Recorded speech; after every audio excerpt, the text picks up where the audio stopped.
आज भरत के प्रेम ने त्रिवेणी के जल को जो जड़ था उसको चेतन बना दिया। आज तीर्थराज प्रयाग के अंदर से आवाज आई है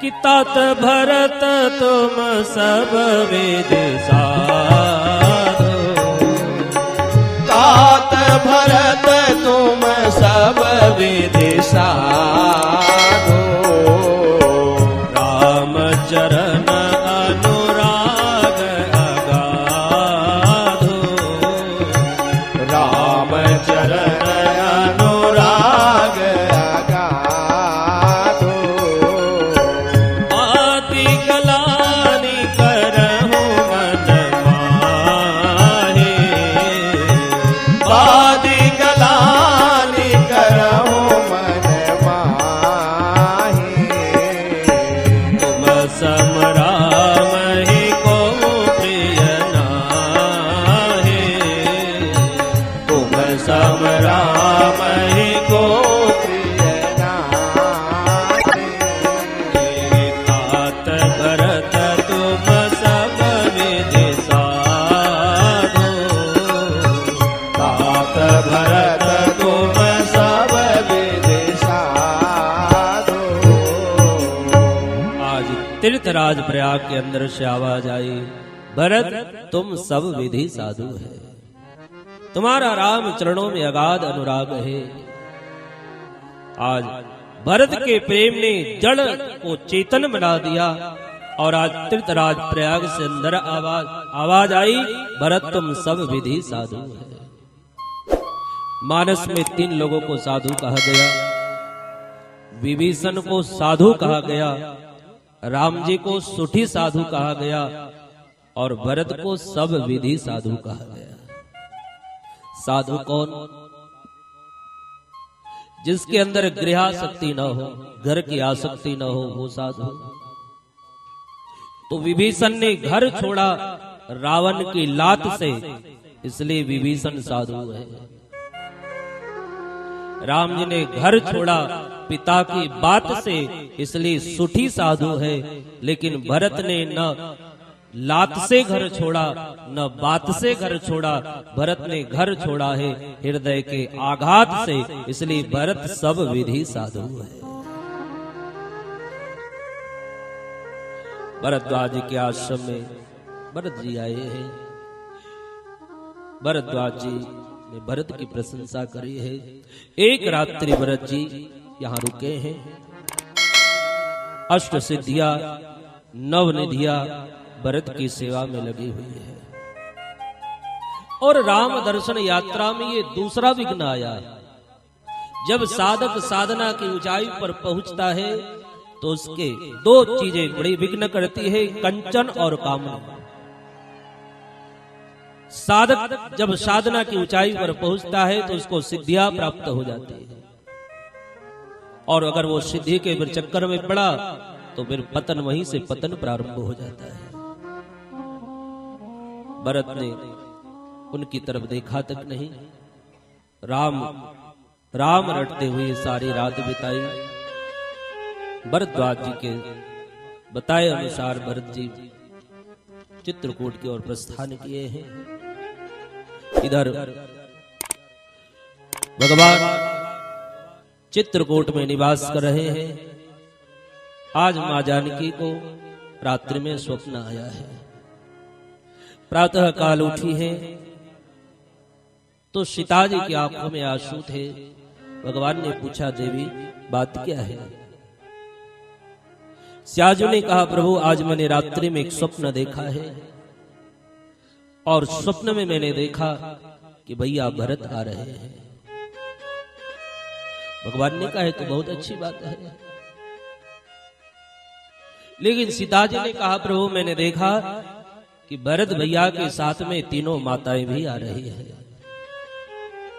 भगवान ने कहा, ये तो और भी प्रसन्नता की बात है।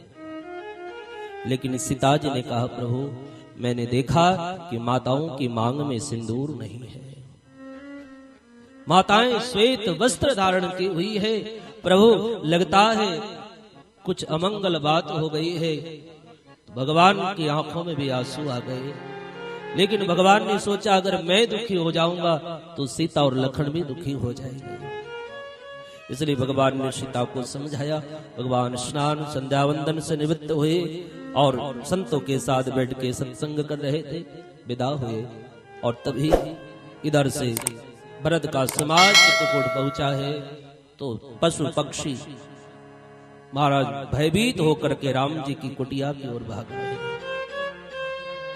भगवान ने देखा जब से हम आए चित्रकूट तब से भील वनवासियों ने शिकार करना बंद कर दिया, क्यों भाग रहे हैं? तभी किसी कोल भील ने आकर के बताया कि भरत आ रहे हैं। जैसे ही राम जी ने सुना मेरा भाई भरत आ रहा है तो भगवान सोच में पड़ गए।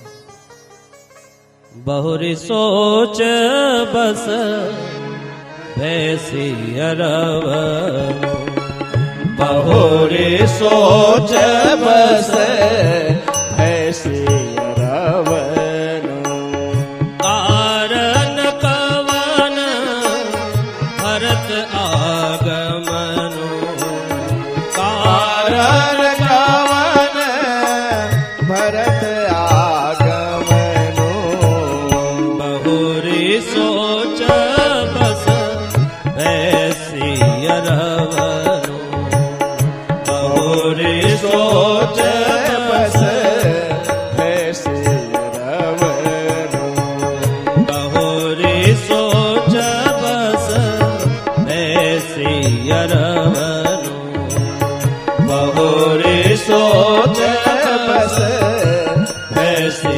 अरवनु। भगवान विचार में पड़ गए। क्या कि भरत आ रहे हैं और चतुरंगनी सेना लेकर के आ रहे हैं तो क्यों आ रहे हैं?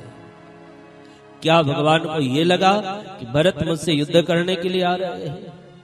नहीं नहीं, भगवान समझ गए भरत मेरा राज्याभिषेक करने आ रहा है। क्योंकि भगवान जानते हैं जिसका राज्याभिषेक किया जाता है उसको सेना भी सौंप दी जाती है। अब भगवान सोच रहे हैं भरत को मैं कैसे समझाऊंगा, उसने मुझसे कभी कुछ मांगा नहीं, आज वो हाथ जोड़ के मेरे सामने खड़ा हो जाएगा कि भैया आप वापस अयोध्या लौट चलो, तो क्या मैं भरत को मना कर पाऊंगा? इसलिए भगवान विचार मग्न हुए। लेकिन जब भरत का स्वभाव याद आया तो भगवान स्थिर हो गए, सोचने लगे नहीं नहीं, मेरा भाई भरत मुझसे कभी भी जिद नहीं करेगा, मैं उसके स्वभाव को जानता हूं। और भगवान के मुख के बदलते भाव को लखन ने देखा तो क्रोध में आ गए, भरत को बहुत कुछ कह गए कि भरत अहंकारी हो गया है और राज मिला तुम्हारा सेना लेकर के प्रभु से युद्ध करने आ गया, आज मैं भरत को रणांगण में सुला दूंगा, और बहुत कुछ कह गए। तो आज भगवान ने महाराज लक्ष्मण जी की प्रशंसा करी और कहा लखन तुम बहुत अच्छा बोले कि विषी जीव को जब प्रभुता मिलती है तो अहंकार आ जाता है, लेकिन राम जी ने कहा लक्ष्मण ये मेरे भाई भरत पर लागू नहीं होता है। अरे भरत को अयोध्या का शासन क्या, अगर हरिहर का पद भी मिल जाए तो भी उसको अहंकार नहीं आ सकता, और जिसको भगवान प्रमाण पत्र दे उस संत की भूमिका कितनी ऊंची होगी। भगवान का दर्शन करने महाराज भरत आए हैं, राम भरत मिले हैं, सारे समाज से प्रभु मिले हैं, समयाभाव है।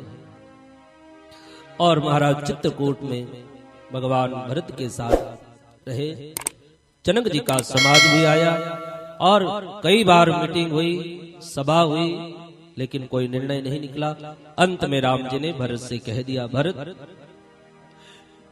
हमारे पिता को प्राणों से अधिक वचन प्रिय थे, इसलिए तुम भी पिता की आज्ञा का पालन करो और मुझे भी पिता की आज्ञा का पालन करने दो। भरत समझ गए मुझे वापस